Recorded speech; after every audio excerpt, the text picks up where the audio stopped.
D'abord parce que ce choix, il ne m'appartient pas, je le répète, c'est le choix des communistes. Les communistes, suite au départ de Pierre Butoux, secrétaire de section, le Parti communiste avait besoin de se doter d'une direction. Le 15 avril, les communistes se sont réunis en assemblée générale, ont élu un comité de section, et puis ont proposé ma candidature au secrétariat général. Je l'ai accepté très volontiers, d'abord pour deux raisons. D'abord, quand vos propres camarades vous font confiance, c'est un honneur. Hein, c'est un honneur d'être proposé par ses camarades. Et puis ensuite, pour des raisons politiques, bien évidemment, parce que je pense que les communistes à Montluçon ont un grand rôle à jouer. Et si je peux y prendre ma part, je le ferai avec plaisir, bien entendu. Et je sais que derrière moi, il y a des communistes forts, dynamiques, motivés, pleins d'idées, et qui veulent faire changer la société pour le bien-être du monde du travail, pour les retraités, et puis qu'il y ait de moins en moins de privés d'emploi.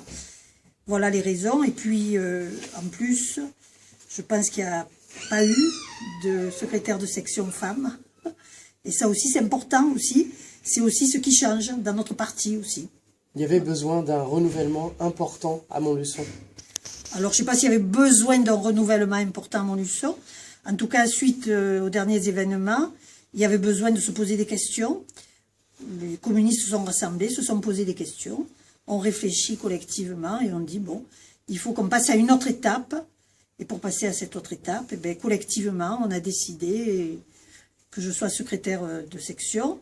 Et donc, avec mes camarades, bien entendu, on veut faire changer les choses à Montluçon.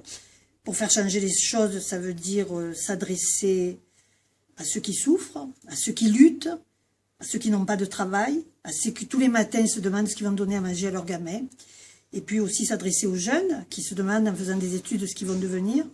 Et encore quand ils ont la chance de faire des études, eh bien, on peut les mettre parmi les chanceux, parce que tout le monde n'a pas la chance d'avoir des parents qui peuvent payer des études. Et encore quand on paie des études à ses enfants, ils sont obligés d'aller travailler aussi, avec des contraintes et des conditions de travail qui sont inacceptables aujourd'hui dans le monde du travail. Les conditions de travail s'aggravent, les contraintes physiques sont de plus en plus grandes, la souffrance est de plus en plus forte, et le patronat met de plus en plus de poids sur les salariés.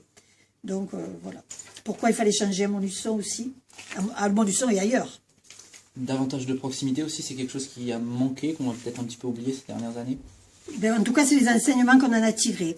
On n'a peut-être pas été assez proches dans nos discussions des quartiers.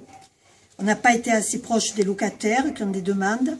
On n'a pas été assez proches des besoins de nos concitoyens et des citoyens montluçonnais.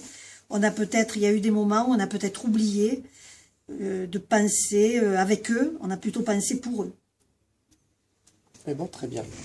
Très bien. Merci.